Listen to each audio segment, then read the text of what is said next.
Creo que hoy vamos a hablar de tú a tú. En mi pueblo dicen vamos a hablar a calzón quitado, no es literal. Y vamos a hablar de todas aquellas cosas que están marcando, dañando y deformando nuestra intimidad y nuestra relación con Dios y, por supuesto, con los demás. Mira, en muchas ocasiones, como seres humanos, porque yo creo que todos somos seres humanos. ¿Hay alguno de la cosa de la justicia? ¿Cómo es que se llama eso? La Liga de la Justicia. ¿Hay alguno? No, no hay ninguno, ¿cierto? No hay ninguno que tenga rayos, ni Flash, ni Superman, ni nada, ni tampoco de los Vengadores. ¿Cómo es que se dice en inglés? Avengers. Avengers es que se dice por ahí. Me corrigieron, pero es que yo era a ver si estaban despiertos.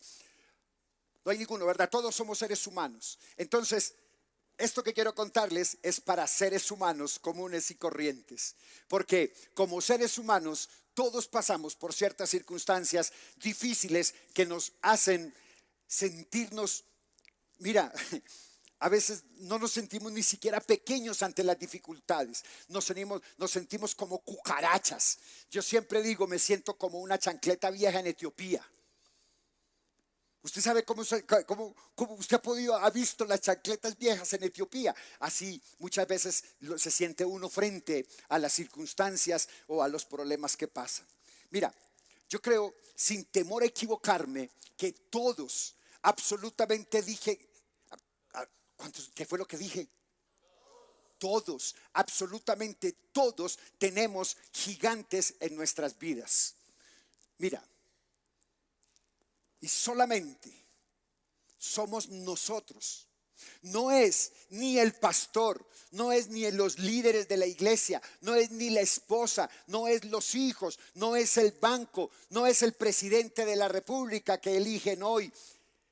Somos nosotros y solo nosotros los que decidimos si enfrentamos esos gigantes o continuamos huyendo de ellos. O peor aún, nos pasamos la vida conviviendo con esos gigantes y lamentándonos de nuestra pobre y lamentable situación, buscando la conmiseración de los demás, que a la postre es benéfico para muchos.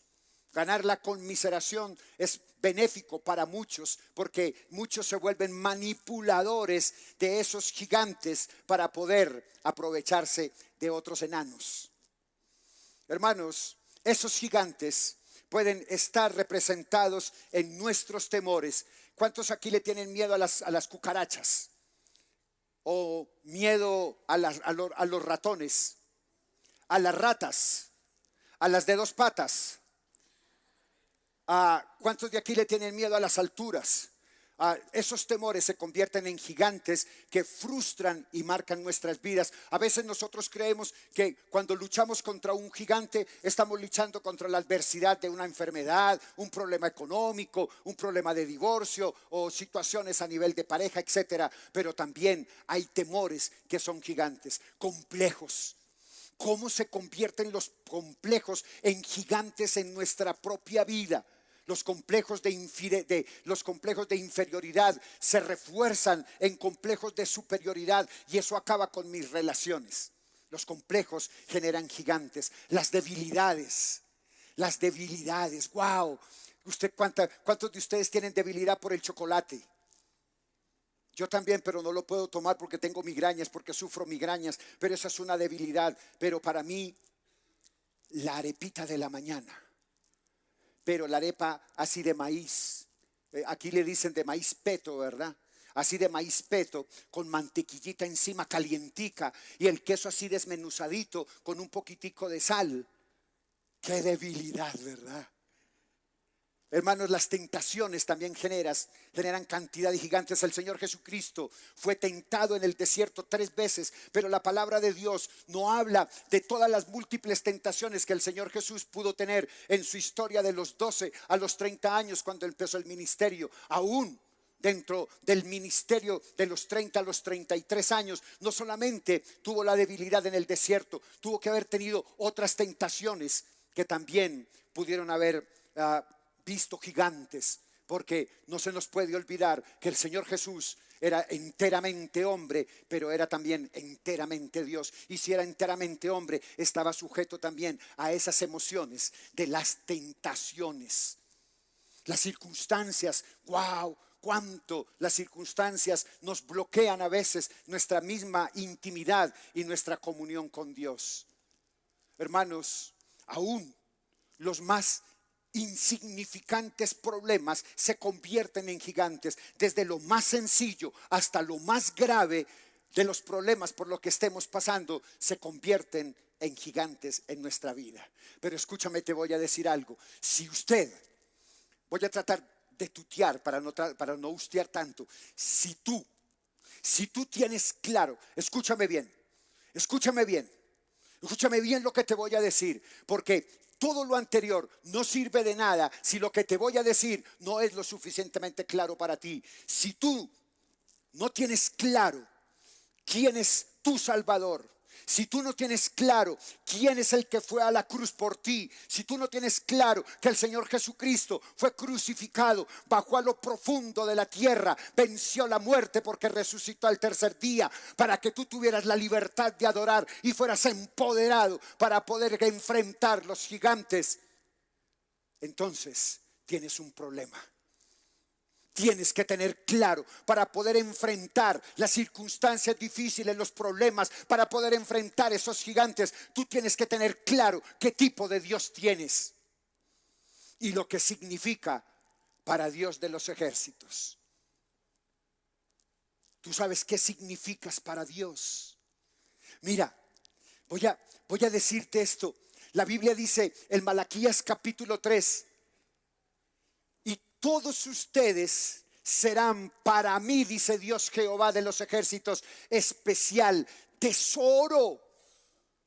Hermanos, cuando yo estaba en la tarea de la predicación de este material y Dios me recuerda que yo soy especial tesoro para Él, yo me arrodillé y lloré delante de Dios, porque yo decía: miserable soy, porque siendo tesoro para ti me pongo a pensar en lo que piensen los demás de mí. Yo soy tesoro para Dios. Tú eres tesoro para Dios. Dile a la persona que está a tu lado: tú eres tesoro para Dios. Debes tenerlo claro. Tú debes ser especial. Tú debes tener claro que eres especial tesoro para Dios. Por eso Malaquías dice: tú eres especial tesoro, ha dicho Jehová de los ejércitos, en el día en que yo actúe y los perdonaré. Y como el hombre que perdona a su hijo que le sirve. Hermanos, tú y yo debemos tener la total seguridad de que con Él siempre estaremos venciendo esos gigantes de nuestra vida.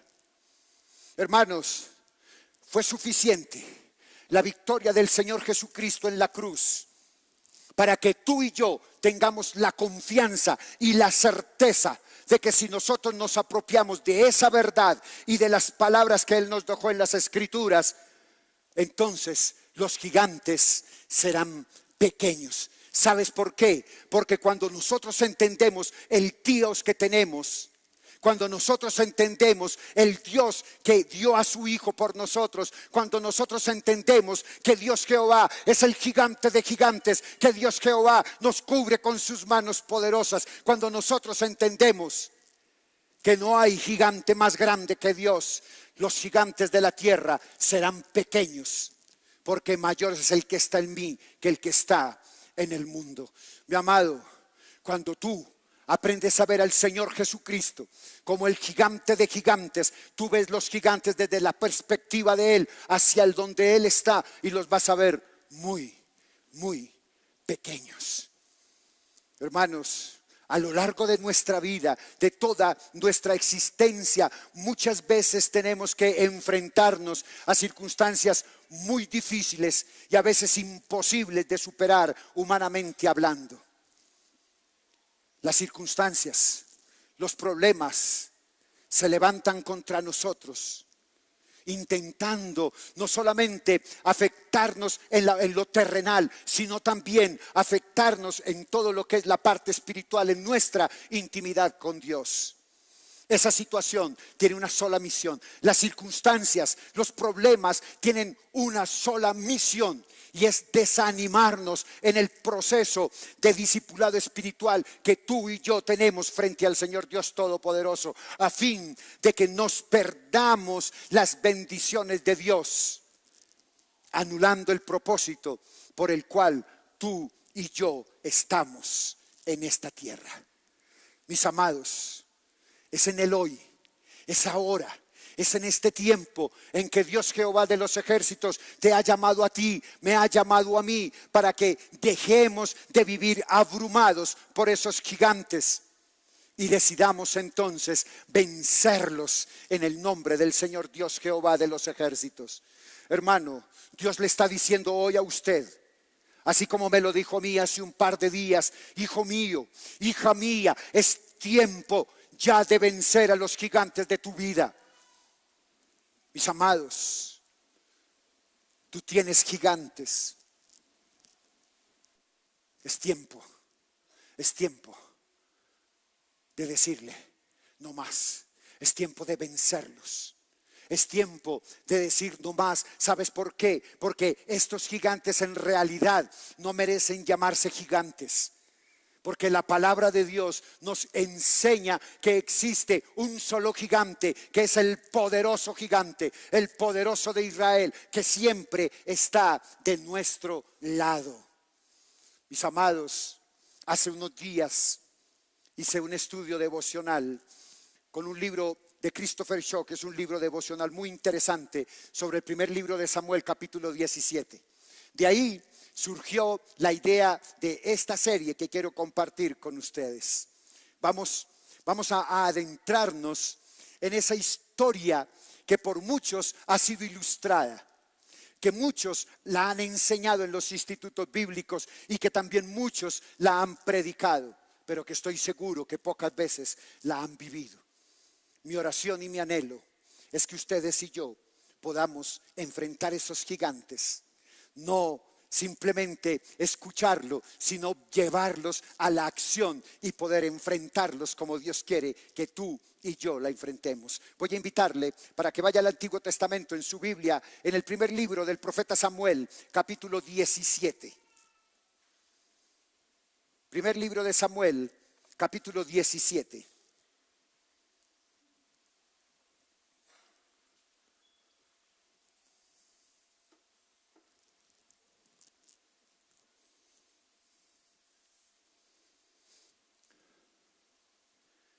Y si usted ya lo tiene, voy a invitarle para que por un momento se coloque de pie, un momento nomás, se coloque de pie y vamos a leer la palabra de Dios en el nombre del Padre y del Hijo y del Espíritu Santo.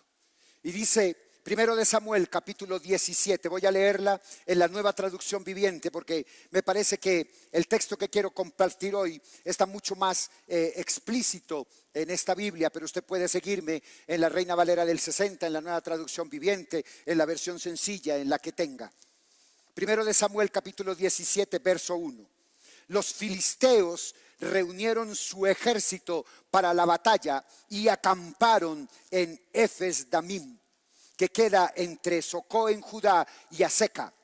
Saúl respondió reuniendo a las tribus israelitas cerca del valle de Elá.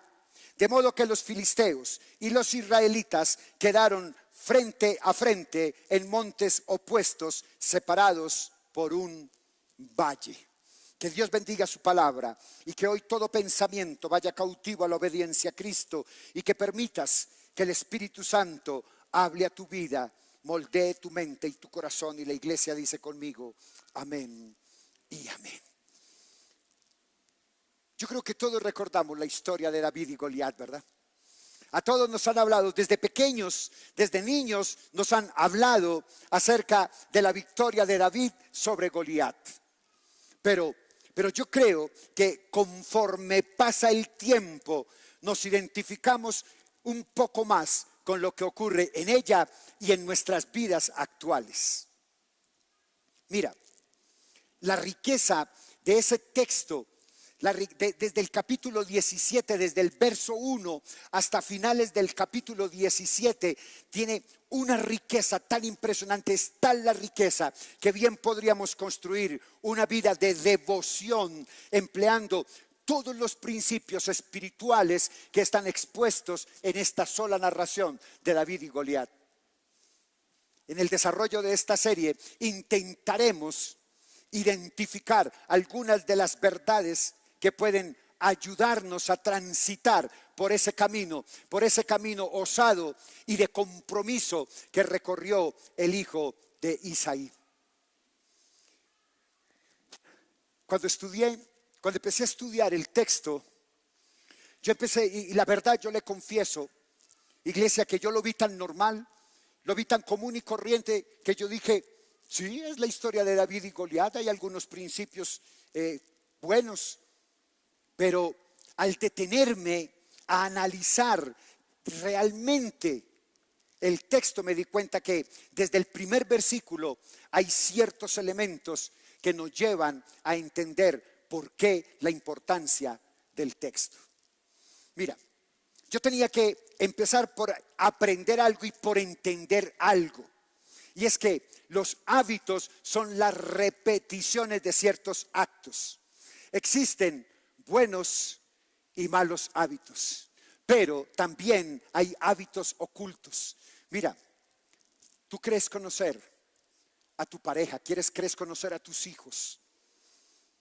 Yo, cuando estaba delante de Dios y yo puse esos hábitos malos delante de mí, yo sentía el Espíritu Santo me hablaba y me decía, bueno, César, está bien, pero hablemos de los hábitos ocultos. ¿Yo, Señor? ¿Yo, Señor? Sí, tú. Hablemos de esos hábitos ocultos. Y lo único que pude hacer fue llorar delante de Dios reconociendo que yo tenía hábitos ocultos. Hábitos que me producían daño y que se estaban convirtiendo y que algunos ya eran gigantes porque me había acostumbrado a convivir con esos hábitos malos y ocultos. ¿Qué tal si desde este momento usted permite que el Espíritu Santo le redarguya, que el Espíritu Santo le muestre, porque el propósito es que el Espíritu Santo le ayude a que esos gigantes sean visibles para usted y que empecemos a llamarlos como realmente son? Vamos a tipificarlos como gigantes. Mira, te vas a sorprender. Te vas a sorprender de esos hábitos ocultos que tienes y que tú creías que no existían. Por eso cuando a mí alguien me dice, pastor, ¿usted conoce a su esposa? No. Yo a mi esposa no la conozco. Yo la distingo. Yo a mi esposa la distingo. Todavía sigo distinguiéndola. Llevamos 39 años conociéndonos y todavía no la conozco. Porque yo no sé cuáles son los hábitos ocultos que ella tiene, así como ella no sabe cuáles son esos hábitos ocultos que el Espíritu Santo ha desnudado en mi mente y en mi corazón. Mi amado, la verdad es que la mayoría, cristianos o no, tenemos que enfrentar luchas contra esos hábitos ocultos o esos hábitos malos. Tú y yo sabemos cuáles son. Tú y yo sabemos cuáles son los hábitos malos. Tú y yo sabemos cuáles son los hábitos ocultos, o si no, el Espíritu Santo te va a ayudar a poderlos tener claro. Y los tienes claros y los conoces. ¿Sabes por qué? Porque tú sabes que cada día te están venciendo. Porque cada día están dañando tu intimidad, tu comunión con Dios, arruinando la unción y haciéndote creer que ya no mereces ningún tipo de perdón de parte de Dios. Hermanos, miremos entonces lo que el Espíritu de la palabra de Dios tiene para decirnos. Mira, tú leíste los 3 primeros versículos. Leíste los 3 versículos y dijiste, ¿y qué dice ese texto? ¿Qué hay en ese texto del verso 1 al 3? Sino que los 2 ejércitos acamparon frente a frente y estaba en el medio el valle de Elá. Eso es todo lo que hay. ¿De qué va a predicar el pastor ahí?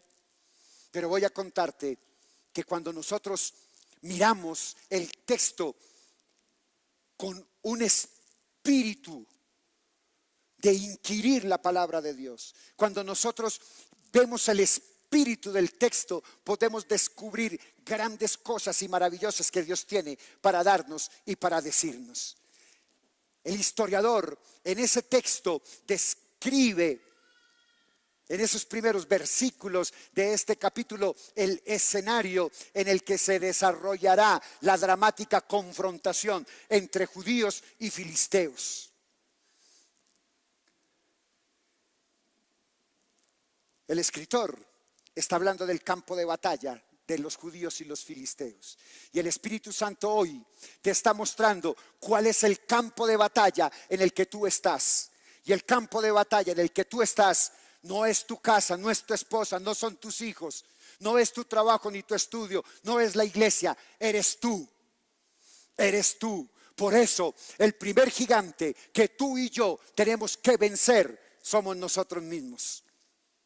Los hábitos ocultos, los hábitos malos están dentro de mí y yo tengo que trabajar en ellos, tengo que limpiarlos, tengo que combatirlos primero para poder enfrentar los gigantes terrenales.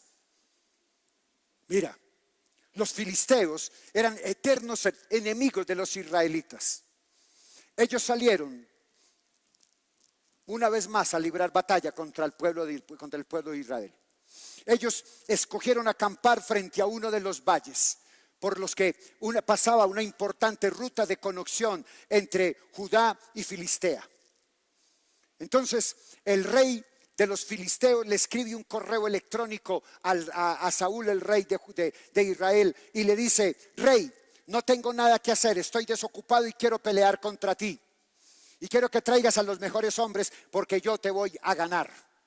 Saúl, como era alto, bien parecido y sabía que tenía un buen ejército, él respondió a esa provocación acampando con su ejército en el otro lado del valle. Entonces, así los dos pueblos quedaron enfrentados. Y usted hasta ahí no ha pasado nada, ¿verdad? Usted dice,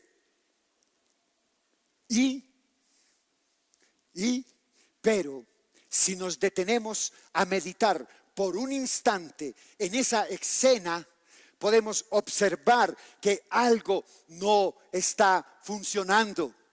Si usted lee detenidamente el texto de esos 3 versículos, usted se da cuenta que hay algo que no está funcionando bien. Mira, hasta aquí no ha aparecido el gigante todavía. Más allá de la aparición del gigante que causaba pánico entre las tropas, resulta extraño entender que el ejército de Saúl no librara el combate contra los filisteos como lo hacían con anterioridad. El ejército de Israel era un ejército poderoso porque tenía la bendición de Dios. El ejército, cuando llegaba, no acampaba. El ejército de Dios era contundente, llegaban y arrasaban con absolutamente todo. Ellos iban con la confianza, pero este pueblo, este ejército acampó. Algo estaba sucediendo y ahí surge un elemento muy importante que impidió que el pueblo de Israel enfrentara al pueblo de los filisteos. Ese elemento que se llama pasividad. Pasividad. Voy a decirles qué es pasividad. Pasividad es una actitud opuesta al compromiso, a la acción constante, a la voluntad de dirigir su propia vida y de involucrarse con todas y cada una de sus etapas. La pasividad es apatía, es indiferencia que se convierte en una actitud que deja que los demás hagan las cosas que a mí me corresponde hacer, o aquellas cosas que a mí me afectan. La pasividad es un problema de carácter que hace que los demás decidan por mí o por la persona. Mis amados, el peor problema no es el gigante, el peor problema es la actitud que se asume frente a ese gigante. Mis amados, en las relaciones interpersonales sí que hay gigantes. Hermano, se forma un gigante cuando alguien quiere pensar por ti. ¿Tú has escuchado este dicho o esta frase? Es que yo pensé que usted estaba pensando que nos íbamos a ir de paseo. Es que yo pensé que usted estaba pensando que usted quería almorzar ya. Es que yo pensé que usted estaba pensando que esa era la ropa que se iba a poner. Es que yo pensé, ¿no le parece como muy típico esa frase, verdad? Hermanos, cuando alguien piensa por ti es porque te ve a ti incapaz de poder pensar, porque te ve muy pusilánime, te ve tan mediocre que tiene que tomar decisiones por ti. Mi amado, si usted tiene esa costumbre, mi amada, si usted tiene esa costumbre, jamás de los jamases vuelva a pensar por su cónyuge, jamás de los jamases vuelva a pensar por su hijo, porque o si no, usted lo va a volver un pusilánime. Lo va a volver un pasivo completo, donde todo mundo va a querer decidir por él. En las relaciones de pareja sí que existe ese problemita. Mira, mi esposa y yo solamente hemos peleado 3 veces en 38 años. 3 veces por la mañana y 3 veces por la tarde cada día. Y algunas de esas es porque yo pensé. Es que yo pensé que usted no quería ver televisión y apagué el televisor. Es que yo pensé que usted no quería comer y por eso no hice comida. Es que yo pensé que usted hoy no se iba a bañar y por eso no le dejé agua caliente.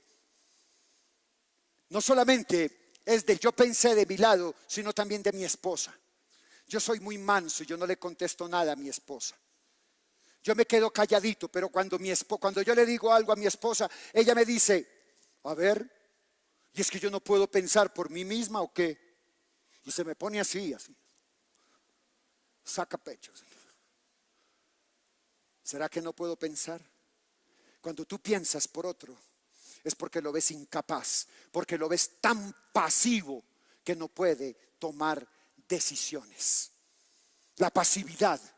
Esa pasividad que se ve, que se evidencia en las tropas del pueblo de Israel es muy llamativa. ¿Sabes por qué? Porque es que el ejército existe con un propósito y ese propósito es pelear contra los enemigos que amenazan con subyugar al pueblo. Ellos no fueron creados para impresionar con sus desfiles militares, aunque ese ritual forme parte de la cultura militar. La función de un guerrero, mira, la palabra de Dios dice que tú eres soldado del ejército de Dios, ¿verdad? ¿Lo dice o no lo dice? La Biblia dice que tú eres soldado del ejército de Dios, que tú eres guerrero del ejército de Dios. Y los guerreros no van a mostrar sus armas, los guerreros van a empuñar las armas para defender a su pueblo de la agresión. Un guerrero no se sienta a esperar a que caiga del cielo esperanza y caigan estrellas para pelear. El guerrero del ejército de Dios tiene la función de desplegar sus habilidades y de luchar en esas situaciones de conflicto. Hermano, la pasividad impide que podamos ver el actuar de Dios. ¿Sabe por qué? Porque esa pasividad me lleva a que muchas veces nosotros descarguemos toda nuestra responsabilidad en Dios Jehová de los ejércitos y nos sentamos a esperar que sea Dios quien me resuelva el problema, que sea Dios el que haga. Y el dicho de esas personas es que yo tengo una fe muy grande, yo tengo mucha fe, pero esa persona que tiene esa fe tan grande, si no ve resultados, esa persona que tiene esa fe tan grande, si no ve la inmediatez del actuar de Dios, entonces esa persona de tanta fe se desanima y llega hasta cuestionar a Dios y a culparlo de su situación y de los gigantes que tiene que enfrentar. Hermanos, la pasividad es esa lucha conmigo mismo para poder ser dinámico, para poder enfrentar esos gigantes. Esa lucha conmigo mismo, esa lucha con mis hábitos ocultos, con mis hábitos malos, tienen que llevarme a mejorar como persona para poder luchar contra los gigantes terrenales. Por eso, Voy a darte algunos pasos para salir de esa pasividad y empezar a vencer. El primer paso, tienes que identificar qué Dios tienes. Tú tienes que mirar si ese Dios es el Dios que se le apareció a Moisés en la zarza ardiendo y le dijo: di a tu pueblo que yo soy, te envió, porque yo soy el que soy. Que yo soy el poderoso gigante.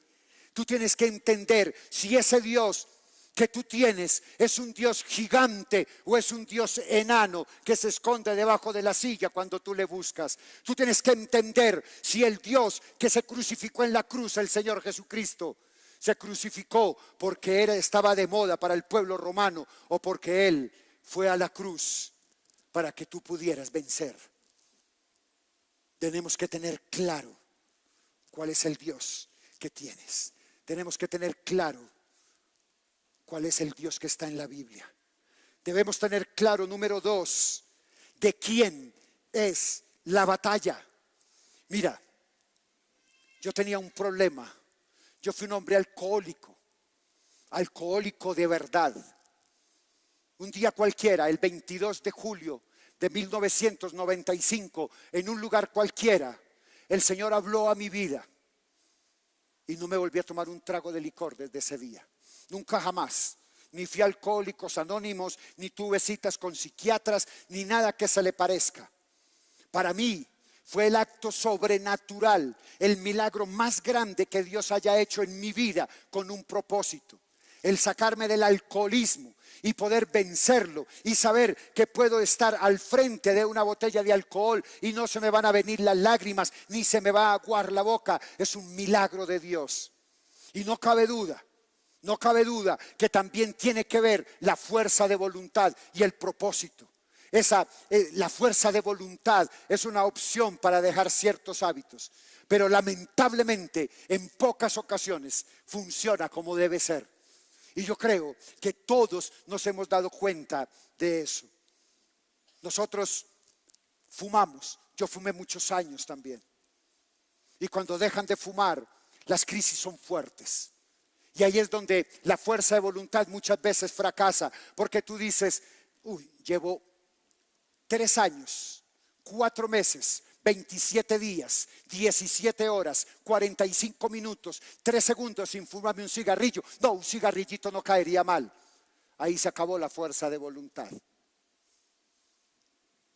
La fuerza de voluntad no es, ¿cómo lo digo? La fuerza de voluntad no es el escudo. No es el escudo para librarnos de los gigantes. Mira, aquí, en esta historia del capítulo 17, en el clímax de la historia, cuando David está cara a cara con Goliat, su actitud, sus palabras y sus acciones hablan de una total dependencia de Dios. Hermano, tú enfrentas tus gigantes, pero tú tienes que tener claro quién es Dios en tu vida, porque debes aprender a depender. David no venció a Goliat porque la piedra era de tal o cual tamaño, sino porque él tenía una total y absoluta dependencia de Dios. Él estaba más que consciente de que sus fuerzas, sus conocimientos, etcétera, etcétera, no iban a ser suficientes para vencer ese gigante. Hermano, todo estaba más allá de su capacidad, más allá de sus límites. Él entendió que esa batalla no le correspondía a él, porque él lo dijo desde un principio: esa batalla no es de él, esa batalla le corresponde a Dios. Él sabía que aquel que todo lo puede le entregaría en sus manos la victoria contra el gigante. Mi amado, para que tú puedas tener esa certeza de David, tú debes depender de Dios. Tú debes saber quién es el Dios de la Biblia y el Dios que te llevó a la libertad. Por eso, ahora cantábamos: digo sí a tu voluntad. Y yo voy a decirte algo en esta tarde. Si tú te enfrentas con un gigante diariamente, te habrás dado cuenta de que tus fuerzas no han obrado y que tus fuerzas son insuficientes.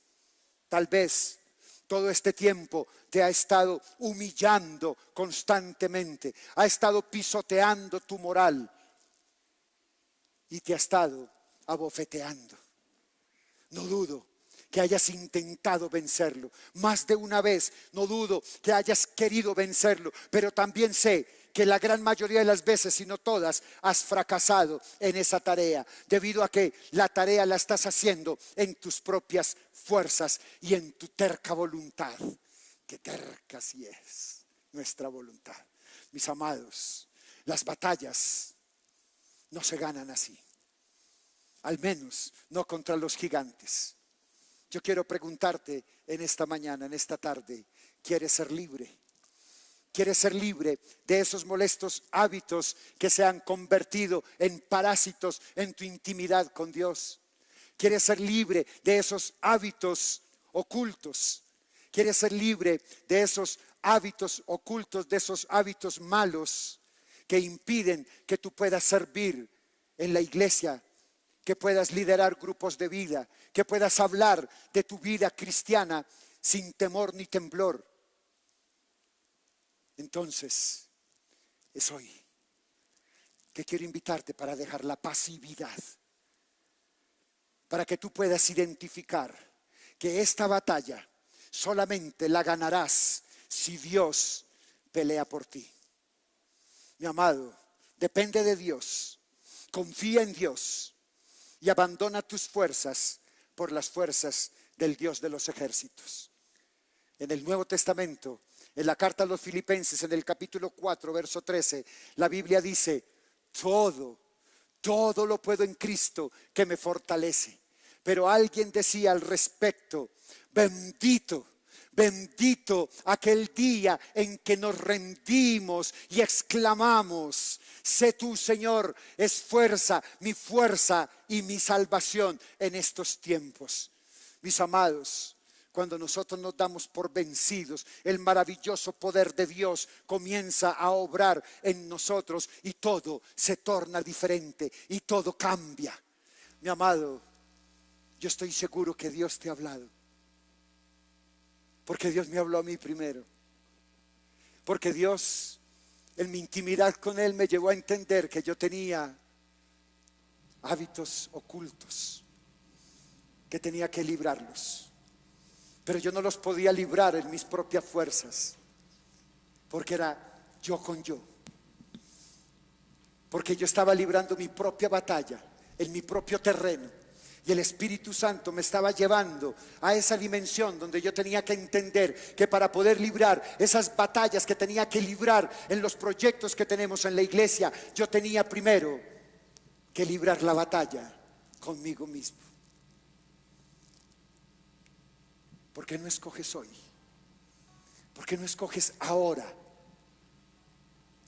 poner finalmente en las manos de Dios esa situación que te tiene hoy en esa actitud de pasividad? Yo no sé cuál es la situación de pasividad, no sé cuál es el gigante que tienes hoy, pero yo voy a invitarte para que tomes hoy una decisión y decirle: Señor, yo estoy viviendo una batalla y quiero empezar conmigo mismo. Pídele al Espíritu Santo que Él redarguye de pecado, de justicia y de juicio, que te muestre esos hábitos ocultos que son una lucha inconsciente, que traiga a tu memoria esos hábitos malos que están dañando tu intimidad con Dios, que rompen relaciones, que dañan a los demás. Yo quiero pedirte que hoy abras tu corazón al Espíritu Santo. Yo quiero invitarte para que hoy gimas a Él desde lo profundo de tus entrañas y dile: Señor, déjame ver cuáles son esos gigantes. Yo quiero ver, yo quiero sentir, porque si yo estoy luchando frente a algo que no sé, voy a perder. Yo le dije al Señor: mis hábitos dañan mi intimidad contigo. dije al Señor: si estos hábitos continúan en mí, yo no soy digno de ti. Y aunque tú eres misericordioso, lento para la ira y pronto en misericordia, ayúdame a luchar esta batalla, Señor, y a vencer estos hábitos para poder vencer los gigantes que se ponen en mi tarea del día a día.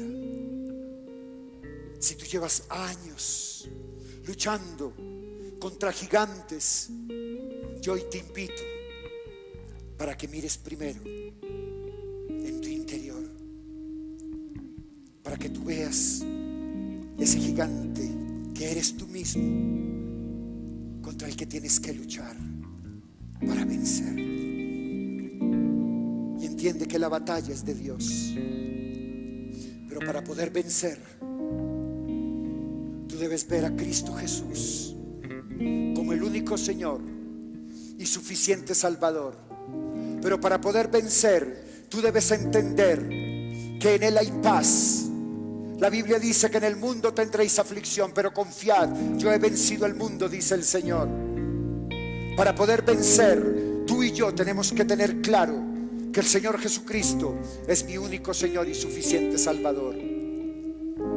Para que tú puedas vencer, debes decirle: Señor, yo creo en ti. Yo quiero pedirte que te coloques de pie.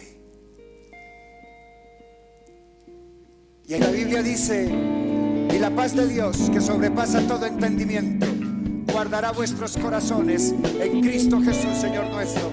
Amén. Mis amados, que Dios les bendiga. Él haga resplandecer sobre ti su rostro y de ti tenga misericordia. De tus hijos, de los hijos de tus hijos y de todas tus generaciones. Y todo lo que veas, todo lo que oigas, todo lo que digas, todo lo que tus manos toquen y todo lo que tus pies caminen, glorifiquen al Dios de la Biblia. Y la iglesia dice conmigo: amén y amén.